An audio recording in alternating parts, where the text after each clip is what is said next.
Inflación. Tiempo, por tanto, para abrir nuestro primer análisis del día y lo hacemos a esta hora con Alexis Ortega, socio director general de Finagentes Gestión. Alexis, muy buenos días. ¿Qué tal? Muy buenos días. Bueno, muchas gracias por recibirnos esta hora, este madrugón, Alexis.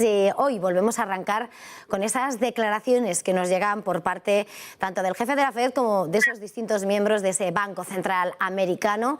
Por una parte, cómo se encarrila, ¿no?, ese mensaje de que sí va a haber subidas de 50 puntos básicos en las próximas reuniones.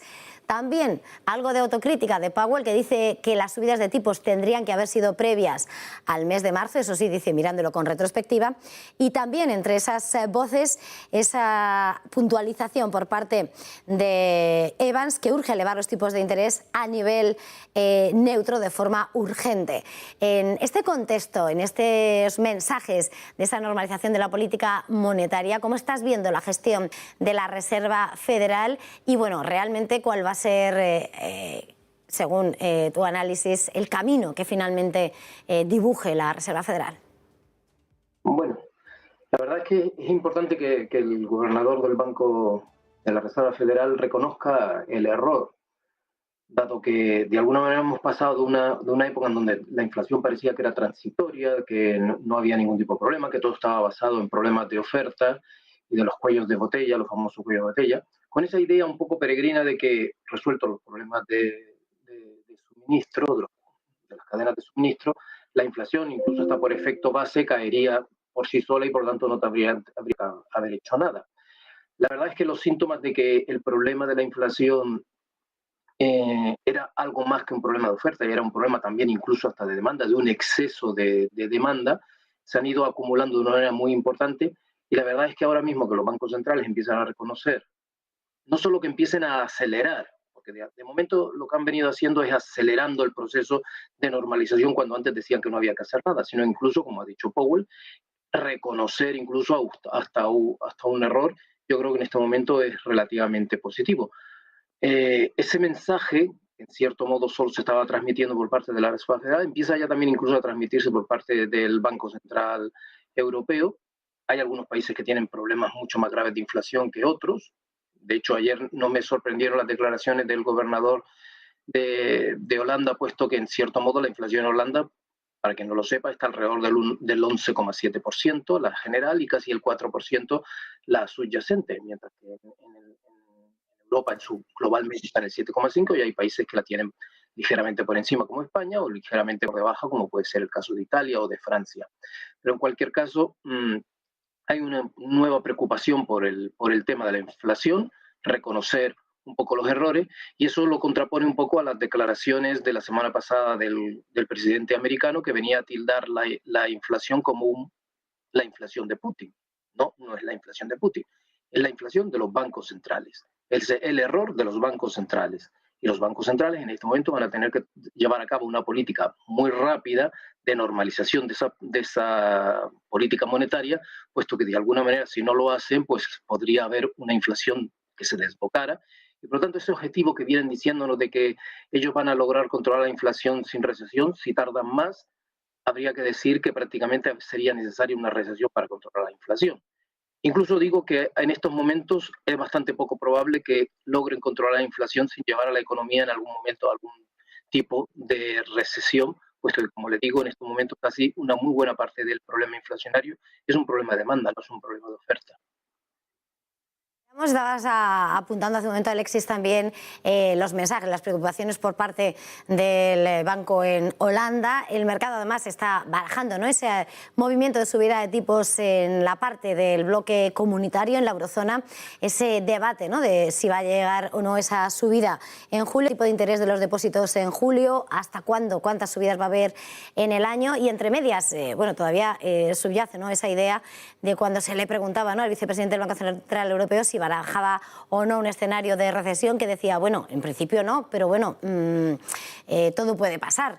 No sé, también dice Powell que ha llegado tarde con la subida de tipos. ¿Cuál tiene que ser en unos meses la declaración de Christine Lagarde, Alexis? No, yo creo que ya Cristina Lagarde está cambiando un poco el mensaje. Yo creo que ha sido un poco la más reticente en todo esto, con esa especie de idea absurda de los dos monstruos y de que eran completamente distintos y que ella no podía hacer nada para bajar los precios de la energía, como queriendo, insistiendo en el tema de oferta y insistiendo en el problema de los precios de la energía como el principal motor de la inflación, cuando no es cierto. Hay un problema obviamente de demanda y de exceso de políticas laxas durante demasiado tiempo. Quizás fueron necesarias al inicio de la pandemia, pero desde el momento en el que prácticamente se empezó a vacunar y empezó a haber una cierta recuperación económica, ahí es donde tenían que haber empezado a subir los tipos de interés, porque en estos momentos todavía se sigue comprando deuda por parte de los bancos centrales, con lo cual de alguna manera están llegando como muy tarde a toda esa situación. Lo que pasa es que en estos momentos, todas estas declaraciones que nos vienen diciendo de que, sí, que no pueden controlar la inflación, la verdad es que si no fuera porque suena a excusa, diría que es un tema interesante. Lo único que pasa es que el interés por este tema se acaba cuando uno ve lo que realmente está sucediendo en la guerra. Eh, en Europa vamos a tener que tener un cambio sustancial en nuestra manera en la que nos suministramos de energía. Eso va a tener problemas muy graves, lo estamos viendo en Hungría en estos momentos ahora. Nuestra infraestructura, digamos, de refino no puede cambiar de proveedor de una manera tan rápida. Tendremos que hacer inversiones, puesto que el petróleo que ahora mismo, o el crudo que recibimos de Rusia es completamente distinto del crudo que vamos a recibir de otros lados. Eso significa un cambio sustancial en nuestra estructura. Vamos a cambiar de proveedores y vamos a ir a un gas licuado. El gas licuado es un 40% mucho más caro. Por lo tanto, de alguna manera, es verdad que la política monetaria no puede hacer que baje el precio de la energía, pero no cuenten con una caída del precio de la energía para resolver el problema de la inflación. Va a haber, por lo menos en Europa, problemas muy graves para controlar esa parte de la acción y, por lo tanto, quedarse quieto tampoco es una opción. Por lo tanto, de alguna manera, todos estos mensajes un poco laxos que han venido haciendo, empezando por la propia Lagarde, han quedado absolutamente en agua de borrajas. Y ya lo último, el hecho de que en este momento este discurso tan absurdo por parte de los, tan reticente y tan cobarde por parte de los bancos centrales para controlar el tema de la inflación, se ha ido traduciendo en un euro que se ha debilitado de una manera muy importante. En estos últimos días hemos tenido una muy fuerte recuperación, quizás por el exceso de la presión a la baja que hubo en la semana pasada, el jueves, en concreto el jueves de la semana pasada, pero desde luego un euro que no parece que pueda recuperar mucho. Un euro a la baja es un euro inflacionario y por lo tanto va a provocar mayor presión a la inflación. Yo creo que este último elemento es el que les ha hecho de alguna manera acelerar también sus propias declaraciones de la necesidad de sostener al euro para que no se convierta en un elemento adicional de presión inflacionaria a la baja. En un momento quiero volver a hablar sobre las divisas. Está señalando, ¿no?, los riesgos y cómo va a pesar evidentemente ese euro a la baja.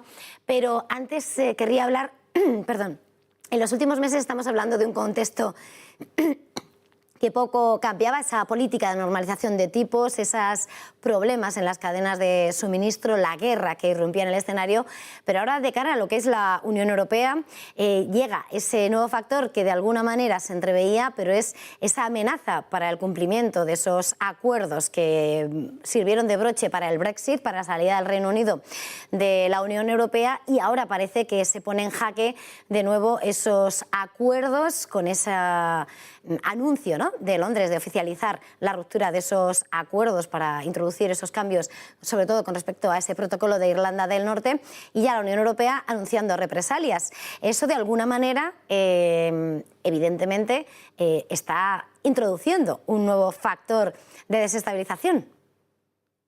Sí, es un elemento que prácticamente en estos momentos, si Europa pone un circo se le crecen los enanos y prácticamente tiene problemas en prácticamente casi todos los frentes. Quizás por eso me sorprendía en cierto modo esta especie de inacción por parte de los bancos centrales, siguiendo un poco el mantra que ya la Reserva Federal había abandonado incluso y por tanto de alguna manera este discurso tenía que cambiar. Se está hablando de un riesgo de recesión, en Europa el riesgo de recesión obviamente es muchísimo mayor, entre otras cosas porque tenemos una guerra en el patio trasero y una guerra que de alguna manera va a crear problemas de suministro energético. Por lo tanto, de alguna manera vamos a tener incluso un riesgo de recesión, no solo por el lado de la demanda, sino o sea, por el lado de la demanda me refiero al hecho de que si suben los tipos de interés, pues tengamos que contraer un poco la demanda, sino incluso por el lado de la oferta, puesto que de alguna manera vamos a tener problemas de suministro energético y por lo tanto de parones o cortes en la energía y por lo tanto de alguna manera incluso en las empresas. Pero desde luego en estos momentos el tema fundamental es una inflación que de alguna manera tiene un altísimo riesgo de enquistarse y que debe ser el principal problema de los bancos centrales en estos momentos. Y ya para cerrar un poco lo que está siendo la radiografía, ¿no?, de lo que son los dos grandes bloques, con permiso de Asia, que ahora querría mirar, estaba señalando esos movimientos en el mercado de divisas, ese euro a la baja. Esta mañana estamos viendo como bueno, en las últimas semanas, ¿no?, como el dólar ha marcado máximos de 20 años con sus principales pares. Estamos viendo esta mañana, por ejemplo, la relación euro-libra a la baja en 0,8437 unidades, la libra, el dólar también a la baja en 1,2486 y el euro dólar también 1,0533 unidades, mientras que desde Japón lo están repitiendo de forma continua, que no van a intervenir en el mercado de divisas, pero que evidentemente están observando ese movimiento del yen en un momento en que también igual dólar-yen a la baja, hasta ahora en 129,21 unidades. Ese mercado de divisas en el que parece que podría producirse una intervención de alguna manera, aunque se desmiente de forma oficial, ¿cuál dirías que es el escenario o la guerra de divisas que estamos viendo hasta ahora? Bueno, en estos momentos prácticamente la guerra ha servido para fortalecer muchísimo más al dólar que a otras divisas. Hemos tenido mm, prácticamente el dólar index está prácticamente superando los últimos máximos o cercanos a los máximos de hace 3 o 4 años. Tenemos al dólar fortaleciéndose contra la libra, contra el, el yuan chino, contra el yen japonés, contra el euro. Prácticamente casi diríamos que el dólar en estos momentos es la divisa que está fortaleciéndose contra prácticamente todo. La única, curiosamente, contra la que no se fortalece el dólar es contra el rublo, después de las últimas medidas que ha tomado el Banco Central ruso de ligar su moneda al oro y exigir el pago de sus mercancías en su propia divisa.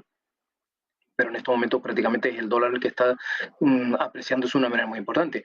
Tiene un efecto muy positivo para los Estados Unidos un dólar fuerte, en el sentido de que obviamente una divisa fuerte de alguna manera provoca menor inflación y por lo tanto de alguna manera es antiinflacionario y por lo tanto le ayuda en cierta manera a controlar la inflación. El problema lo tienen obviamente los países cuyas divisas se debilitan de una manera muy importante, puesto que de alguna manera fomentan la inflación al traer productos del exterior, sobre todo productos energéticos, que ahora mismo son los que más están presionando la inflación al alza, pues los están tirando al alza. El problema quizás para Estados Unidos es el hecho de que en estos momentos, con todo lo que se está hablando de incremento del consumo, realmente, aunque la producción industrial ayer fue un dato relativamente bueno, casi todo el incremento tan fuerte que está teniendo lugar en la demanda en Estados Unidos está dando lugar a un aumento de su déficit de una manera muy importante, con lo cual de alguna manera parece que no se está suministrando digamos, de productos fabricados dentro de Estados Unidos. En estos momentos el déficit comercial mensual de mercancías, solo de mercancías, está alrededor de los 125.000, cuando prácticamente hace 2 años con la pandemia estaba alrededor de los 80.000, y el global de mercancías y servicios en este momento también está por encima de los 100.000, el último fue aproximadamente 105.000, cuando estábamos acostumbrados alrededor de 70.000. Incluso recordemos que el último dato de crecimiento del PIB en Estados Unidos cayó precisamente por una contribución muy negativa de 3,5 puntos del sector exterior, con lo cual de alguna manera un dólar fuerte obviamente ayuda a controlar la inflación, pero desde luego va a ser más difícil el crecimiento económico americano, sobre todo en estos momentos en donde casi toda la demanda lo único que está haciendo es trasladar la creación de empleo prácticamente fuera de los Estados Unidos. Ya para terminar, Alexis, querría preguntarte sobre ese otro gran asunto, que es el gigante, es China. Hoy estamos leyendo en Financial Times cómo al parecer las autoridades están desviando los fondos para responder a la pobreza, para llevar a cabo esos testeos de la prueba del COVID. Los gobiernos locales están señalando cómo se desvía solo para esa política cero, mientras se está viendo como en los datos del país se ve que esos bloqueos están afectando al consumo de ese gigante que es el principal importador de petróleo, la principal fábrica del mundo. y que de alguna manera, pese a que parecía que se iban a suavizar las medidas, los efectos está claro que todavía pueden tener una gran repercusión sobre el contexto internacional. Sí, en estos momentos, obviamente, los datos que tuvimos ayer de ventas minoristas y de producción industrial en China nos están dando a entender que obviamente la política de COVID-0 estaba provocando y haciendo muchísimo daño a esta principal economía. La única ventaja en estos momentos es que parece que el tema está bastante relativamente empezando a resolverse. Incluso se plantea la idea de que a partir del 1 de junio pues estos encierros puedan dejar de producirse y por lo tanto de alguna manera puede haber algún tipo de recuperación. Lo único que pasa es que todo este proceso obviamente no es automático, sino que llevará algún tiempo y por lo tanto de alguna manera digamos que tendremos que esperar por lo menos a la segunda mitad de este año para tener datos importantes de crecimiento económico en China. De momento prácticamente China eso en estos momentos que durante mucho tiempo fue un catalizador o motor del crecimiento mundial, en estos momentos prácticamente está haciendo casi todo lo contrario. Bueno, pues vamos a tener que dejarlo aquí. Alexis Ortega, socio director de Finagentes Gestión. Un placer haberle recibido esta mañana aquí en Negocios Televisión. Muchas gracias por acompañarnos. Feliz jornada y feliz negocio. Hasta la próxima. Y nosotros a esta hora, cuando vemos cómo los futuros europeos anticipan un inicio de jornada de negociación con avances moderados, 0,18% de lo que apuntan los futuros del DAX, vamos ya con los protagonistas con nombre propio que llegan del terreno empresarial y que un día más nos hacen mirar a lo que es un nombre propio del empresario y su red favorita, su red social. El CEO de Tesla, Elon Musk, dice que comprar Twitter a un precio más bajo no está fuera de discusión y ha asegurado que no se puede pagar el mismo precio por algo que es mucho peor de lo que afirman.